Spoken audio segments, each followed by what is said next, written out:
did Nike just copy and paste the KD17 into the KD18. Not much has changed apart from the design, and that's also just a very subtle change. So is it actually worth getting a pair of the brand new KD18?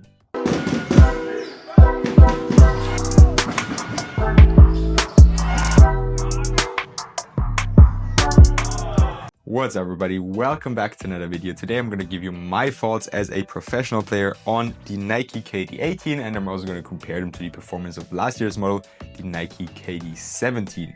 Not much has changed, as I said in the intro. The box is a little different. The retail price stayed the same at $160. The box kind of reminds me of an outdoor shoe or an off-court shoe actually. Also the whole design, just if you look at them from the top view, they kind of look like a New Balance sneaker you could wear off-court. And I actually also had a poll in my Instagram story. I think you can definitely rock them off-court. 45% of you were not in agreement with me, so let me know down below if you think you can actually rock these off court. In my opinion, this colorway works perfectly, but enough said on this already. Let's get into the important things, which is the performance. So let's start off with the traction performance, and just by looking at the two shoes side by side, you can already see they use the exact same outsole, it's the exact same traction pattern, it's the exact same rubber compound. So in this case, Nike actually really just hit the copy and paste button here. Is it a bad thing? I wouldn't say so, because the outsole on the KD17 actually offered very good and very reliable traction performance. How does it feel on the KD18? Well, who could have guessed? Just the same. It really is the same traction performance, and in my opinion that's a good thing. I enjoyed the setup on the KD17. They offered good grip. You can see this is a translucent outsole. Here it's a solid rubber outsole. The pattern, as I said, is the same. It's kind of a wavy traction pattern, but it's a little bit heat map inspired, and it does a very good job. It's also durable enough for outdoors.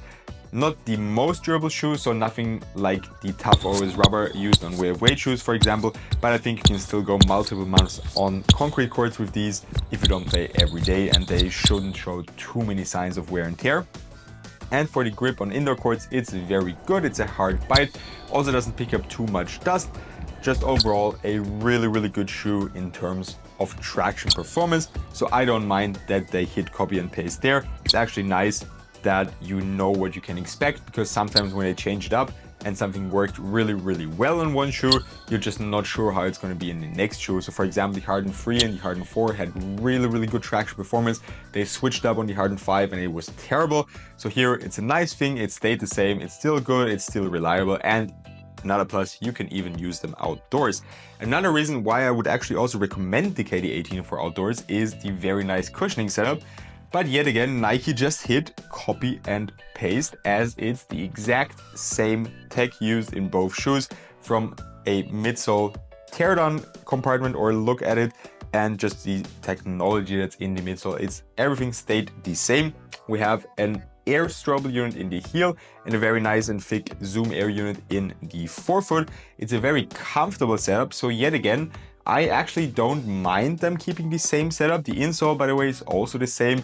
It's very comfortable, it has great impact protection. That's the reason why I would wear them outdoors. Usually concrete courts, you know, they're harder on your joints and on your body, so you need that extra amount of impact protection, which this shoe offers perfectly, or to the point. The court feel isn't the best, but you're still not too high off the ground. I wouldn't say it's a very responsive shoe, because there's just a lot of compression going on in there.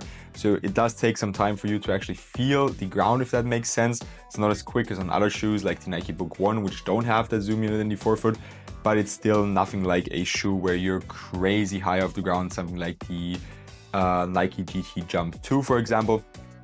So it's a very nice mix of impact protection, comfort, and court feel, if you like it to be a little bit more on the comfort and impact protection side. Heel to toe transition is actually also very smooth, so I had no issues there. In general, the shoe also breaks in a little bit quicker than the KD17 in my personal opinion. I had some issues actually feeling the zoom unit in the forefoot of the 17, because we had this top-loaded shank plate, which yet again we also have on the 18, so another thing that stayed the same. On the 17, I remember after the first time playing them, I felt like the forefoot was completely dead. Not to the point where it's low to the ground, but just very stiff and uncomfortable. and I was actually really excited for these because I love the KD16, still do, and I still hoop in them. So, and I particularly liked the nice cushioning setup, so I thought the 17, since the tech was the same, should probably have the same feeling, but because they added that top-loaded shank plate, it was just a longer break-in. Once I had broken them in, they were just as nice or comfy as the 16s. Here on the 18s is actually quite nice because it didn't take as long for me to break them in. I would say like 1 or 2 sessions of like 1 hour maybe.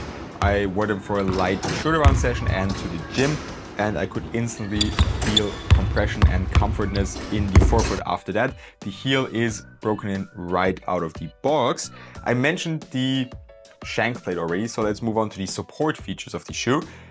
They're also, yet again, the same, apart from the upper, but maybe that's something to talk about in the materials. Let's focus on just the support features for now. We have, I mentioned the top-loaded shank plate. It's still right here. It's more in the forefoot, which is a little bit weird, but it still offers good torsional support. We have a heel counter, we have a very wide base, so those are all things that are very, very important for support.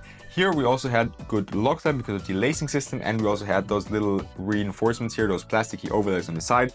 That's also where I said the design didn't change too much. We essentially had a similar look here already, and now we just have some more sturdy overlays here on the side. And if we do a flex test, as you can see, only the forefoot flexes, the midfoot is nice and stable because of that shank plate, and if you try to twist them from side to side, they also hold up very well. So it's a very supportive shoe yet again. And here, as you can see, it's still very stiff, even feels a little bit more stiff than here on the 18.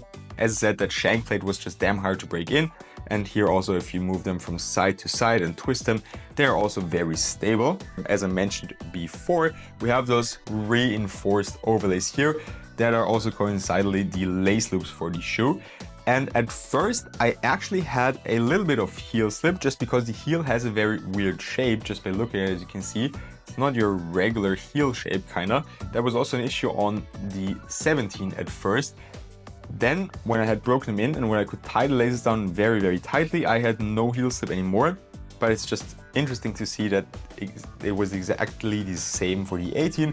First couple of sessions, I could feel heel slip until I could really tie them down more tightly because the materials had broken in.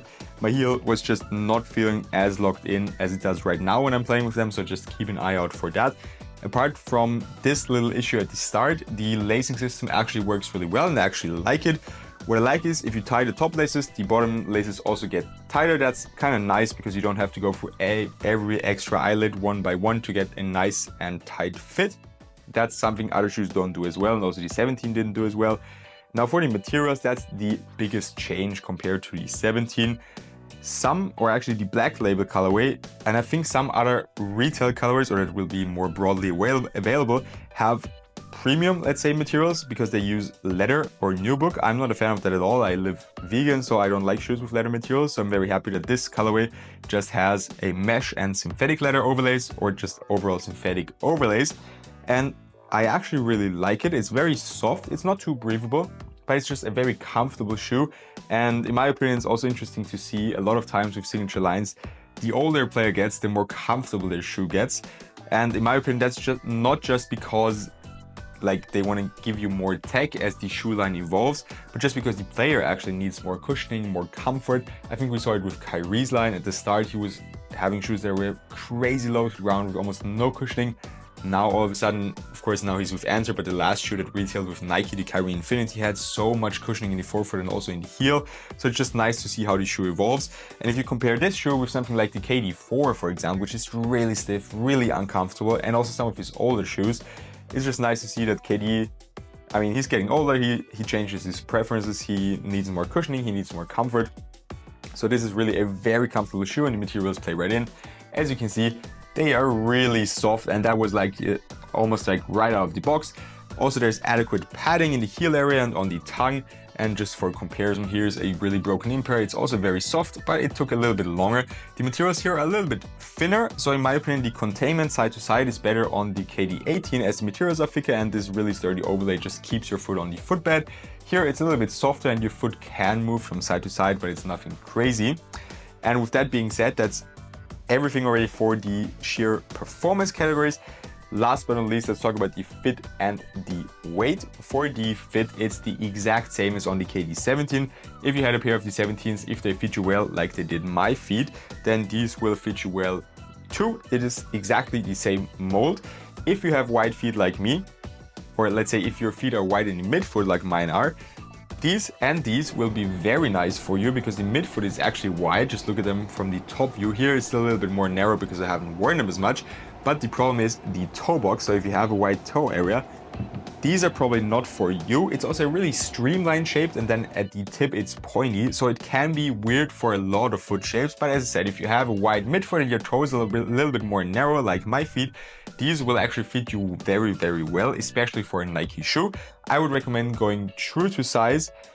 For wide footers, you can definitely go half size up, but just maybe try them on in store before you do that. As I said, true to size should work if you have a wide midfoot. And now for the weight, they felt a little bit more clunky than the KD17.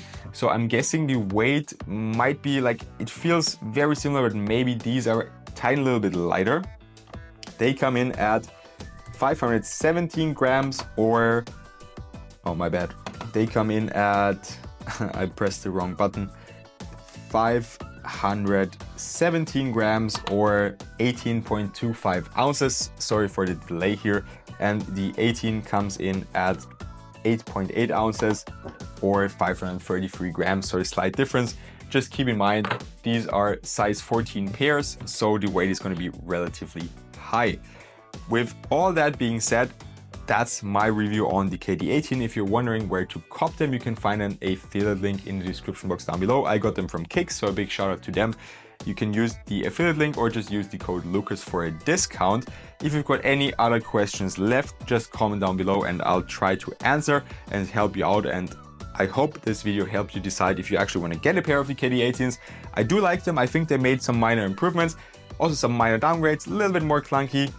Materials are more comfy though, so you decide if that's worth an upgrade or not. In any case, I would really appreciate if you could leave a like on this video, comment something down below for the algorithm. Even if you don't have any questions, I'm also always happy to hear your feedback. And if you did all that and you still want to see more of my videos and reviews, I would really appreciate if you could subscribe to my channel. Have a good one and see you next time.